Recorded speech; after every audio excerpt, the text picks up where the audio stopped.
आरोग्यमंत्री राजेश टोपे आता मुंबईत बोलतायत, बघूयात. आहे ते पण सांगितलं आणि प्रत्येक राज्य त्या अनुषंगाने कोणत्या कोणत्या स्थितीत आहेत, म्हणजे ॲक्टिव्ह केसेस किती आहेत किंवा डेथ रेट काय आहे, पॉझिटिव्हिटी रेट काय आहे, या सगळ्या संदर्भातलं एक डिटेल प्रेझेंटेशन झालं, ज्याच्यामध्ये वॅक्सिनेशनचं पर्सेंटेज आणि या सगळ्या गोष्टींची चर्चा झाली. या सगळ्या चर्चेतून त्यांनी जे काही सूचना दिलेल्या आहेत त्या सूचना फक्त मी या ठिकाणी सांगू इच्छितो की प्रामुख्याने पंचसूत्री जी आहे, ज्याच्यामध्ये ट्रॅक, टेस्ट, ट्रीट, वॅक्सिनेट आणि कोविड अप्रोप्रिएट बिहेवियर, या पाचही सूत्रानुसार कार्यवाही आपण करणं गरजेचं आहे असं त्यांनी जरा अधोरेखित केलं, सांगितलं की हे करा. मग आम्ही आता या अनुषंगाने काय ठरवलेलं आहे, तर त्यामध्ये पहिला सूत्र जे आहे टेस्टिंग, तर आज आपण 25,000पर्यंत दररोज टेस्टिंग करतो आहोत. ही 25,000ची टेस्टिंग आम्ही निश्चित प्रकारे वाढवू, कारण किरकोळ स्वरूपात महाराष्ट्र हे तसं जर बघितलं तर मी एक सांगेल की खूप सेफ झोनमध्ये आहे. काही पॅनिक होण्याची सिच्युएशन अजिबात नाही आहे आणि घाबरण्याचा कुठलंही काही कारण नाही आहे. त्याचं कारण असं आहे की 929 आज ॲक्टिव्ह केसेस आहेत. महाराष्ट्राने खऱ्या अर्थाने एका दिवशी 65,000 70,000 केसेस बघितलेल्या आहेत आणि त्यामुळे एकंदर पर मिलियन मध्ये आपण खूप खाली आहोत. कारण पर मिलियन ॲक्टिव्ह केसेसमध्ये जसं मिझोराम पर मिलियनमध्ये 635 आहे, दिल्ली 248 आहे, केरला 82 आहे, हरियाणा 73 आहे, उत्तराखंड 44 आहे, असे जे काही कर्नाटक 28 आहे, लडाख, परंतु महाराष्ट्र मात्र 7 आहे पर मिलियन. म्हणजे दर 10 लाखामागे किती केस, तर महाराष्ट्रामध्ये 7 केसेस आहेत. आणि त्यामुळे आज अशी एकदम काळजीसारखा नक्कीच विषय नाही आहे, एवढं मी जरूर सांगेल. परंतु जे काही काळजी घ्या आणि काही कार्यवाही करा या संदर्भात ज्या काही बाबी सांगितलेल्या आहेत त्याच्यामध्ये टेस्टिंग आम्ही नक्की वाढवू. ट्रॅकिंग, जे काही क्लस्टर्स आता जिथे जिथे आहेत, ज्या भागात संख्या येते त्याची आम्ही निश्चित प्रकारे ट्रॅकिंग करू, म्हणजे ज्यांचे क्लोज कॉन्टॅक्ट्स आणि डिस्टंट कॉन्टॅक्ट्स हे सगळे ट्रॅकिंग करू आणि ट्रीटमेंट गरजेप्रमाणे निश्चित प्रकारे करू. त्याचबरोबर जर काही पॉझिटिव्ह आढळल्या तर त्याच्या बाबतीतलं जे जिनोमिक सिक्वेन्सिंग आहे ते पण करायला सांगितलं, कारण आपल्या देशामध्ये तरी ओमायक्रॉनच सर्व दूर आहे. जरी त्याचे काही व्हेरियंट्स जरी असतील तरी ते मी एवढं सांगेल त्याला डिसेंट्स म्हणतो त्याला, पण त्या संदर्भाने ते BA1 BA2 BA3 म्हणजे हे ओमायक्रॉनचेच खऱ्या अर्थाने भाग आहेत आणि म्हणून तसा काही वेगळा व्हेरियंट निर्माण झाला आहे अशातला कुठलाही भाग नाही आहे. पण तरीसुद्धा जिनोमिक सिक्वेन्सिंग करायला सांगितलेलं आहे, ते जिनोमिक सिक्वेन्सिंग सुद्धा आम्ही करू. त्यामुळे ॲक्शन पॉईंट्स काय आहेत, तर टेस्टिंग आम्ही नक्की वाढवू, जिनोमिक सिक्वेन्सिंग करू, ट्रॅक ट्रीट करू आणि राहिला सगळ्यात महत्त्वाचा भाग तो वॅक्सिनेशनचा. वॅक्सिनेशनमध्ये आम्ही कंट्री ॲव्हरेजच्या पेक्षा जे कमी असलेले राज्य आहेत त्यात अगदी आपलं बॉर्डरवरच आहोत आपण. केंद्राच्या सरासरी इतके नक्कीच आहोत. वेगवेगळ्या वयोगटामध्ये थोडंफार कमी जिथे आहे तिथे आपण नक्कीच वाढवणार आहोत वॅक्सिनेशन. हे आजच्या मीटिंगमध्ये ठरवण्यात आलेलं आहे. म्हणजे त्यामध्ये एक मी नवी माहिती या ठिकाणी आवर्जून सांगेल की 6 ते 12 वयोगट हा आता नव्याने वॅक्सिनेशन करण्याची परवानगी ICMRनी म्हणजेच केंद्र सरकारने दिलेली आहे. त्यामुळे आता हे महाराष्ट्रासमोर पुन्हा एक मोठं काम या ठिकाणी निश्चित प्रकारे आहे की लहान मुलं ज्यांचं वय 6 वर्ष आहे, 6 वर्षापासून तर 12 वर्षापर्यंतच्या वयोगटाला आपल्याला आता वॅक्सिनेशन करावं लागेल. त्यासाठीचे डिटेल रूल्स अद्याप पाठवलेले नाहीत, पण जसे ते येतील, कारण आजच प्रधानमंत्र्यांनी हे सांगितलं आणि त्यामुळे जसे ते येतील त्याची अंमलबजावणी महाराष्ट्र शासनाच्या आपल्या महाविकास आघाडीचं आमचं आरोग्य डिपार्टमेंट निश्चित प्रकारे करेल. हा पण मला महाराष्ट्राच्या जनतेला या ठिकाणी विश्वासाने सांगायचं आहे. त्याचबरोबर साधारणपणे 12 ते 15 वयोगट आणि 15 ते 17 वयोगट हा जो काही स्कूल गोईंग वयोगट आहे त्यामध्ये आपण कंट्री ॲव्हरेजपेक्षा थोडं कमी आहोत. त्यामुळे आपल्याला त्यात सुद्धा जाणीवपूर्वक लक्ष देऊन स्कूल्सच्या मॅनेजमेंटला विश्वासात घेऊन पॅरेंट्सला विश्वासात घेऊन आपल्याला वॅक्सिनेशन वाढवावं लागेलच आणि ते करणारच असं आम्ही ठरवण्यात आलेलं आहे. आणि आता एकच चॅलेंज आहे की आता जून महिन्यामध्ये नेमकं म्हणजे आता खऱ्या अर्थाने सुट्ट्या पण लागतील मे महिन्यात, तर त्यामुळे थोडे चॅलेंजेस आहेत, पण तरीसुद्धा या वयोगटात आपल्याला वाढवायचं आहे. वॅक्सिनेशनचाच एक तिसरा महत्त्वाचा भाग आहे, तो म्हणजे प्रिकॉशन डोस. प्रिकॉशन डोसमध्ये सुद्धा आपण मोठ्या पद्धतीनं IEC करणार आहोत, जनजागृती करणार आहोत. आणि ज्या ज्या ठिकाणी ज्यांना गव्हर्नमेंटमध्ये प्रिकॉशन डोस अलाउड आहे, म्हणजे all health workers, all essential workers आणि ऑल फ्रंटलाईन वर्कर्स प्लस 60+ लोक यांना गव्हर्नमेंटमध्ये प्रिकॉशनरी डोस अवेलेबल आहेत. त्याचं पर्सेंटेज, त्याचा टक्कासुद्धा कसं वाढेल या दृष्टिकोनातून आम्ही प्रयत्नशील आहोत. परंतु या उपर सुद्धा जे प्रायव्हेटायझेशनमध्ये सुद्धा प्रिकॉशन डोस अवेलेबल करून देण्यात आलेला आहे, त्याची सुद्धा जनजागृती करून ज्या ज्या लोकांना खाजगी ठिकाणी जाऊन प्रिकॉशन डोस घ्यायचे असतील त्यांनी जरूर घ्यावेच असा आग्रह मी आजच्या या PC मध्ये सर्व महाराष्ट्राच्या जनतेला निश्चित प्रकारे करू इच्छितो.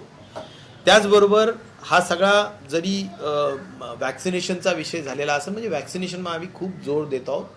कोविड अप्रोप्रिएट बिहेवियरमध्ये एक महत्त्वाचा भाग असा वाटतो की आज माननीय राज्याचे मुख्यमंत्री कदाचित 5-6 वाजता सर्व कलेक्टर्सच्या बरोबर एक बैठक निश्चित प्रकारे घेतील. आज असा सुतोवाच त्यांनी आमच्या मीटिंगमध्ये केलेला आहे आणि त्यामुळे त्या मीटिंगच्या अनुषंगाने कदाचित गर्दीच्या ठिकाणी पुन्हा मास्क कंपल्सरी होऊ शकतात असा निर्णय या मीटिंगच्या नंतर माननीय मुख्यमंत्री घेण्याच्या संदर्भातला एक मला निश्चित प्रकारे असं वाटतं की त्या संदर्भाने निर्णय होईल. गर्दीच्या ठिकाणी मास्क घालायला हवेत. त्याचबरोबर जरी मास्क मुक्ती नाही तरी मास्क सक्ती नाही हा जो काही विषय मध्ये मी बोललो होतो त्या दृष्टीनं फक्त आपल्याला जसं दिल्लीमध्ये आज दिल्लीच्या मुख्यमंत्री केजरीवाल यांनी सांगितलं आम्ही 500 रुपीज फाईन सुरू केलेला आहे. UPच्या मुख्यमंत्र्यांनी सांगितलं ज्या ज्या ठिकाणी दिल्लीच्या सलग असे जे जिल्हे आहेत त्या ठिकाणी त्यांनी सुद्धा मास्क सक्तीचं केलेलं आहे, मॅन्डेटरी केलेलं आहे. तर अशा संदर्भाने आपल्याला सक्ती करावं का नाही हा माननीय मुख्यमंत्री महोदय कलेक्टर्सच्या संदर्भाने मीटिंग घेऊन ठरवतील, परंतु गर्दीच्या ठिकाणी करावं अशा पद्धतीची एक जनरल चर्चा आमच्या आरोग्य विभागाच्या वतीनं निश्चित प्रकारे झाल्यात आलेली. याचबरोबर मला हे सांगायचं की मुख्यतः आणखीन एक आढावा झाला तो म्हणजे ECRP 2च्या संदर्भात, म्हणजे एमर्जन्सी कोविड रिस्पॉन्स प्रोग्राम. यामध्ये केंद्राने राज्यांनी मिळून काही जी निधी दिलेली आहे त्याच्या संदर्भाने किती म्हणजे जसं बेड्स वाढवणं, हॉस्पिटलच्या सुविधा वाढवणं, ICU बेड्स वाढवणं, त्याच्यानंतर OTs वाढवणं, पीडियाट्रिक OTs वाढवणं, या सगळ्या संदर्भाने जो काही खर्च अपेक्षित आहे त्याच्यामध्ये महाराष्ट्र निश्चित प्रकारे स्टेट म्हणजे कंट्री ॲव्हरेजपेक्षा नक्कीच खूप पुढे आहे. त्यामुळे महाराष्ट्राची यादीमध्ये ECRP 2च्या खर्चाच्या अनुषंगाने महाराष्ट्र नक्कीच चांगली कामगिरी त्या ठिकाणी करू शकलेली आहे, हे सुद्धा मला या निमित्ताने नम्रपणे सांगितलं पाहिजे. तर या सगळ्या संदर्भाने चर्चा झालेली आहे आणि मला असं वाटतं की प्रामुख्याने आणखीन एक महत्त्वाची बाब जी सांगण्यात आली ती म्हणजे आपले जे काही हॉस्पिटल्स आहेत त्या सगळ्या हॉस्पिटल्सला फायर ऑडिट्स करून घेऊन त्याच्या अनुषंगाने पूर्ण प्रिव्हेन्शन ऑफ फायर कसं करता येऊ शकेल त्या संदर्भात सुद्धा काम करावं. मेंटेनन्स जे असतात EC 24/7 चालू असतात तर तसं न होता त्याच्या संदर्भात सुद्धा मेंटेनन्स आणि रूल्स फॉलो करण्याच्या संदर्भातल्या सुद्धा गोष्टी व्हाव्यात. सगळ्या ज्या काही कोविडच्या संदर्भातले इक्विपमेंट्स आहेत ते सगळे फंक्शनल राहावेत अशी अपेक्षा सुद्धा जी करण्यात आलेली आहे त्या संदर्भात सुद्धा आम्ही आरोग्य विभागाने काळजी घेऊन या सगळ्या गोष्टी कराव्यात असं आम्ही त्या ठिकाणी सांगितलं. तुम्ही म्हणाला की फायर ऑडिट करावं हॉस्पिटलचं सगळ्या, तर ते मॅन्डेटरी केलेलं आहे की जस्ट नाही, माझं असं मत आहे की फायरच्या संदर्भात आम्ही स्वतःनी म्हणजे राज्य शासनाने नाही त्यांनी आम्हाला जनरल एवढंच सांगितलं की फायरच्या संदर्भातली काळजी घ्या, गरमीचे दिवस आहेत. प्रधानमंत्री मोदयांनी ते आवर्जून सांगितलं की गरमीचे दिवस आहेत, काळजी घ्या आणि ते आहेत. परंतु आम्ही त्याच्यामध्ये एक नक्कीच आहे की या अगोदरच डिस्ट्रिक्ट प्लॅन मध्ये म्हणजे DPDC मध्ये आपण त्यामध्ये मोठ्या पद्धतीनं आता निधीची तरतूद केलेली आहे, अधिकार दिलेले आहेत आणि त्यामुळे त्याचं ऑडिट करून त्याच्या संदर्भात जे काही करायचं असेल ते सगळ्या गोष्टी कराव्यात आणि त्याला निधीची उपलब्ध करून दिल्यामुळे मला खात्री आहे की महाराष्ट्रातल्या सगळ्या सरकारी दवाखाने, मग ज्यामध्ये ग्रामीण रुग्णालय आहेत, ज्यामध्ये उपजिल्हा रुग्णालय आहेत, जिल्हा रुग्णालय आहेत, या सगळ्या ठिकाणी आपण निश्चित प्रकारे या फायर ऑडिटचं कॉम्प्लायन्स करण्याच्या संदर्भातला आपण निर्णय त्या ठिकाणी निश्चित प्रकारे घेत आहोत. सर, हिंदीमध्ये सांगा. हिंदी में कहिए, हर कोई लाइव है सर अभी. देखिए एक मिनिट.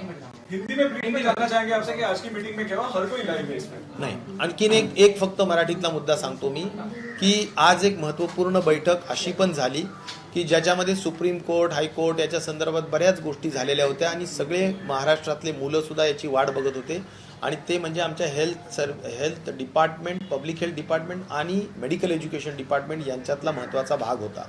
आणि त्यात असं ठरलं होतं की बाबा दोन्ही मंत्र्यांना बरोबर बैठक घ्यावी. तर माननीय अजितदादा पवार साहेब यांच्या दालनामध्ये आज बैठक झाली आणि इन सर्व्हिस पीजी हे जे झिरोवर आकडा आणला होता की 0% म्हणजे इन सर्व्हिस पीजीला 1% सुद्धा ठेवायचा नाही, जो पूर्वी 30% होता.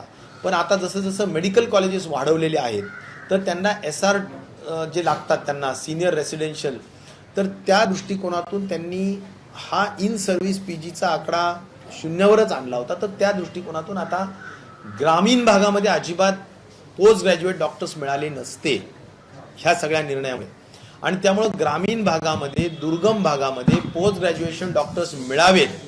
कारण त्या ठिकाणी जर ते गेले तर त्यांना काही मार्क्स वाढून मिळण्यास सुद्धा मदत होते आणि त्यांना एक इन सर्व्हिस पीजीचा जो कोटा असतो त्यामध्ये सुद्धा त्यांना पोस्ट ग्रॅज्युएशन करण्यासाठीची एक संधी असते. ही संधी आज 0% कोटा केल्यामुळे त्या ठिकाणी नव्हती.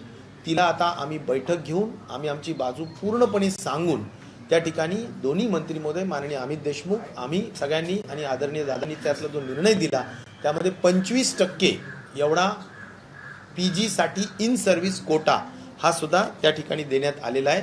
हे सुद्धा मला असं वाटतं महाराष्ट्राच्या जनतेलाही कळावं, खास करून MBBS जे डॉक्टर्स आहेत त्यांच्यासाठी हा फार कळीचा मुद्दा होता. जे हजारो डॉक्टर्स पासआउट होतात त्यांना इन सर्व्हिस पीजी करायचे असतं त्यांच्यासाठी हा महत्त्वाचा है. आज यहाँ पर prime minister honourable Modi ji का जो मीटिंग हुआ जिसमें खास तौर पर उन्होंने सभी CMs जहाँ पर कोविड के केसेस बढ़ रहे उसके बारे में विस्तार से उन्होंने रिव्यू लिया. प्रेजेंटेशन हुआ. प्रेजेंटेशन में दुनिया में क्या हो रहा है, हमारे देश में क्या हो रहा है, हमारे राज्यों में क्या क्या हो रहा है, उसकी पूरी परिस्थिति का पूरा विमोचन वहाँ पर यानी वहाँ पर प्रेजेंटेशन हुआ है और उसमें बहुत क्लियरली कुछ इंस्ट्रक्शंस राज्यों के लिए दिए गए जिसमें 5 पॉइंट प्रोग्राम जैसा कि test, treat, track, covid appropriate behaviour and vaccination. तो ऐसे ये जो 5 पॉइंट प्रोग्राम है इसके तहत काम होना फिर एक बार ज़रूरी है क्योंकि देश की थोड़ी एक्टिव केसेस की संख्या बढ़ी है.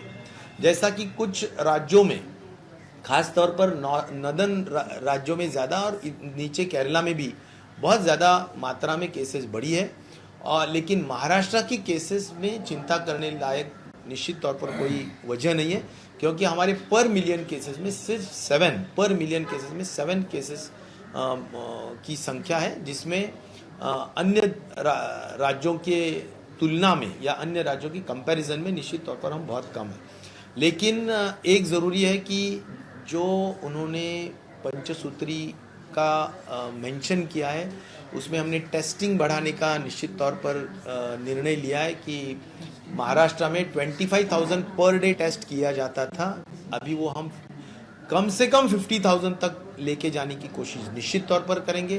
क्लस्टर अप्रोच बिहेवियर का यानी जहाँ पर क्लस्टर में कुछ केसेस आते हैं तो वहाँ पर प्रॉपर ट्रैकिंग किस तरह से किया जाए वह भी हम स्वास्थ्य विभाग की तरफ से पूरा उसमें ध्यान रखेंगे, मॉनिटर करेंगे. और ट्रीटमेंट का तो ज़रूर हमारे पास इंफ्रास्ट्रक्चर बहुत अच्छी तरह से, ट्रीटमेंट का कोई प्रॉब्लम नहीं आएगा. रहा सवाल वैक्सीनेशन के हद तक, वैक्सीनेशन में माननीय प्रधानमंत्री जी के वीसी में जो आज की स्थिति नज़र आई है, उसमें जो स्टेट्स कंट्री के एवरेज से कम है, उन्होंने कंट्री के एवरेज से ऊपर जाना चाहिए। तो बच्चों के हद तक, यानी एज ग्रुप 12 to 15, 15 to 17, यह एज ग्रुप में हम माइनर कंट्री से थोड़ा कम है, तो हम निश्चित तौर पर उसको आगे बढ़ाने के लिए स्कूल मैनेजमेंट्स और पेरेंट्स सबको विश्वास में लेते हुए निश्चित तौर पर इसकी मात्रा बढ़ाने का काम हम जरूर करेंगे, उस पर बहुत ज्यादा फोकस करेंगे। तर राज्यातल्या कोरोना स्थितीवर आरोग्यमंत्री बोलत होते। गर्दीच्या ठिकाणी मास्क सक्तीचा विचार असल्याचं देखील त्यांनी म्हटलं। एबीपी माझा, उघडा डोळे बघा नीट।